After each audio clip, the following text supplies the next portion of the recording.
Good morning. Um, I have recently started the Inspire sleep apnea transplant journey, and I have had so many people message me because they've either never heard of it and they're curious as crap, or it's something that their doctors have also begun to discuss and explore with them, and they want to know what it is and does it work and what to expect.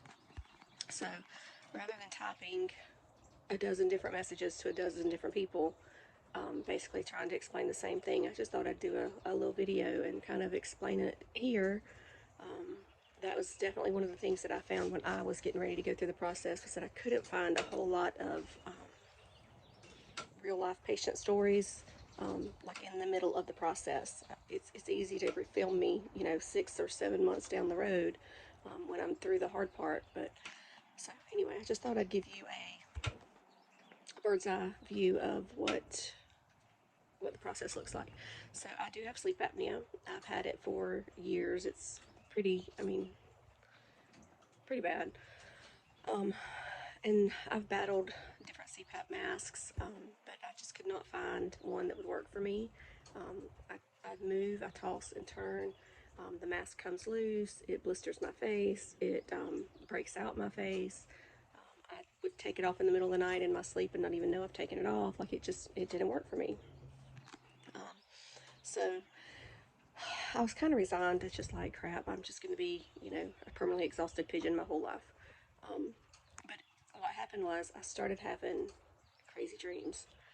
And by crazy, I mean the anything I did in my sleep, I did in reality. So if I was fighting with someone in my sleep, I was fighting, kicking and punching, and my poor husband, God bless him, um, it was bad. I would talk, I would yell, it was bad.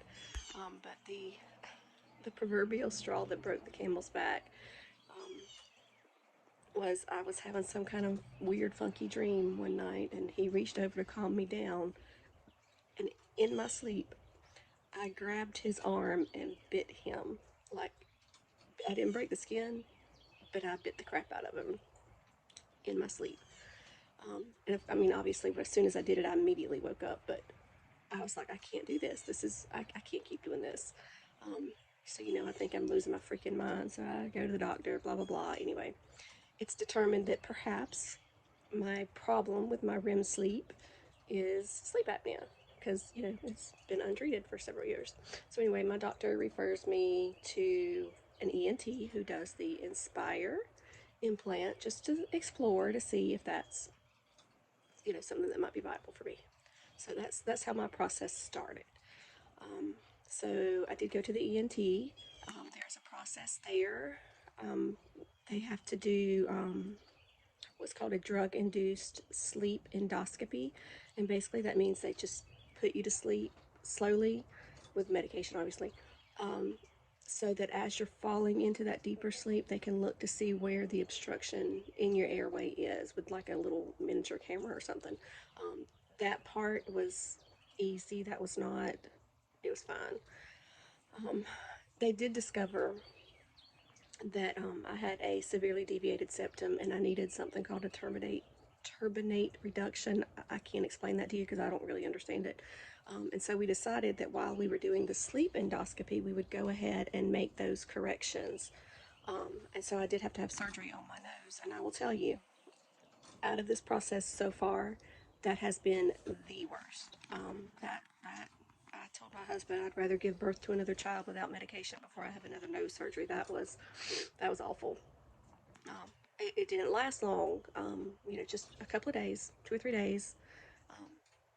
My nose was sore and tender for several weeks, but those first few days after that nose surgery, I'll be honest, that was brutal. Like, if you go that route, just know that was brutal.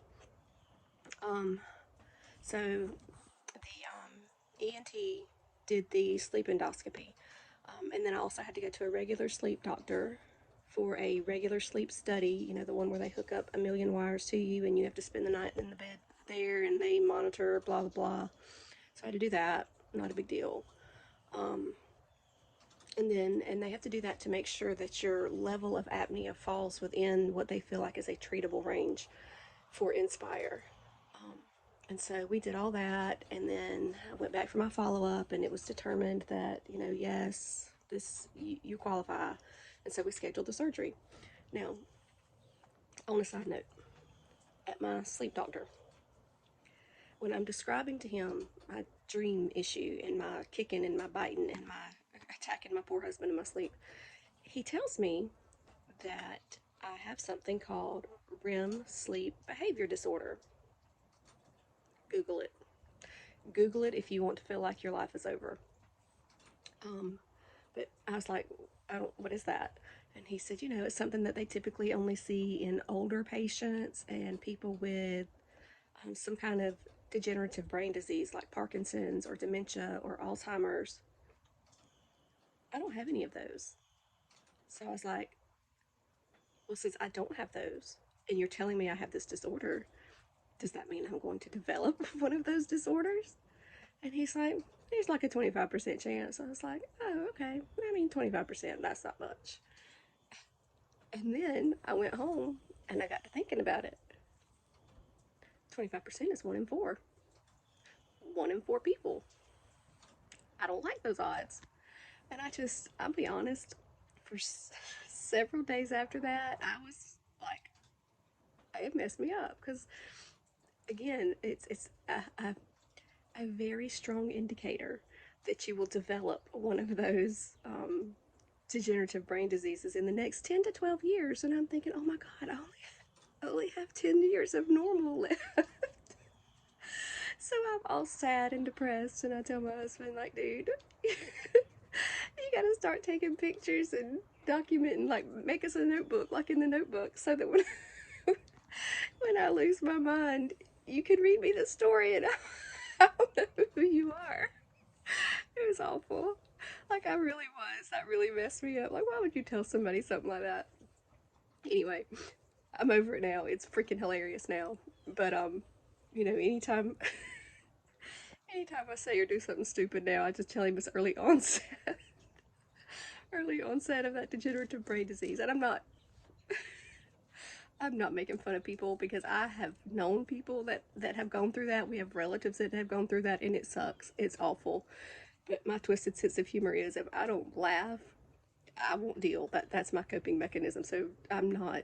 Please don't think I'm trying to be derogatory or malicious because I'm not. Anyway, so that's where we are. Um, so we scheduled the surgery, and here we are.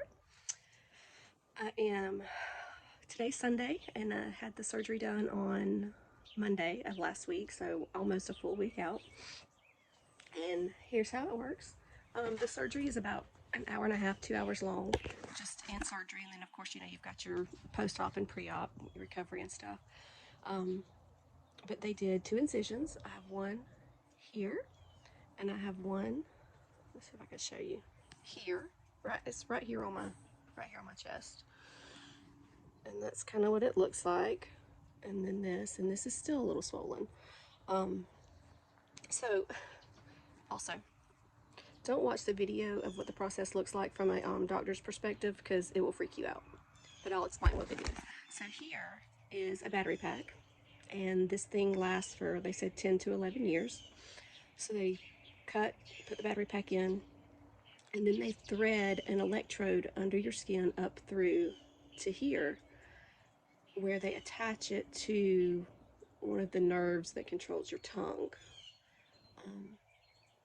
And that's all they do. Like for the surgery, they just put it all in there and get it all connected to make sure it works. It is not activated yet, so I'm not using it yet, so I can't tell you if it is working for me yet or not.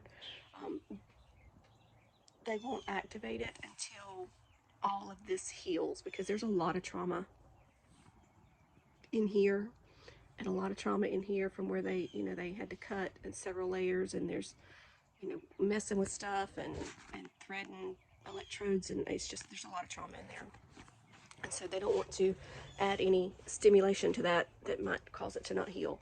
So 4 to 6 weeks, and then I'll go back and have it activated. So that's kind of where I'm at. So I don't know if it's worth it yet or not. Um, this has not been bad. This has been a little sore to the touch. Um, my throat inside, like when I swallow, it almost feels like I have strep or something. But it's because of everything in here that they've messed with. This one has been a little tougher, but it's because like almost everything you do with your body pulls somehow in these chest muscles. So this one has been a little tougher. It's not been awful, but I have been sore.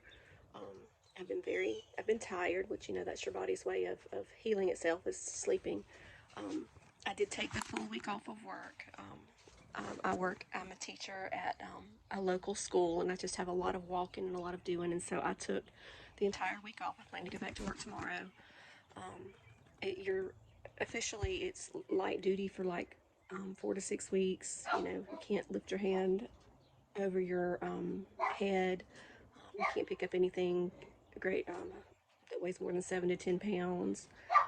You know, you don't want to do any kind of strenuous activities that might mess up anything. But anyway, so that's kind of where I am.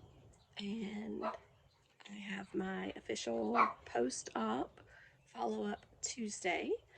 And then, like I said, we'll go from there. Once all this heals, they'll call me back in, and I will get my nifty little remote. And when I go to sleep at night, I will put it right here over this little battery device and click a button, and it will turn it on. And it will send a gentle stimulation to my tongue to keep it pushed forward and out of my airway so that my airway doesn't block while I sleep. It has a delay on it, so usually about 30 to 45 minutes. So after I turn it on, it won't actually start doing anything for about 30 or 45 minutes to give me time to fall asleep so that it doesn't start immediately and then I can't sleep or whatever. I was going to tell you something else. I don't remember what it was. You click the little button to turn it off whenever you get up. It's got a pause feature on it, so if you wake up in the middle of the night and, you know, go to the bathroom or whatever. I can't remember what else I was going to tell you. So they turn it on in about 4 to 6 weeks, and then you use it, and then they told me that about 6 months after that, I would come back and they would do another overnight sleep study just to see if it's set right and working right and doing what it's supposed to do. So that's where I am. That's what I got. Hope it helps.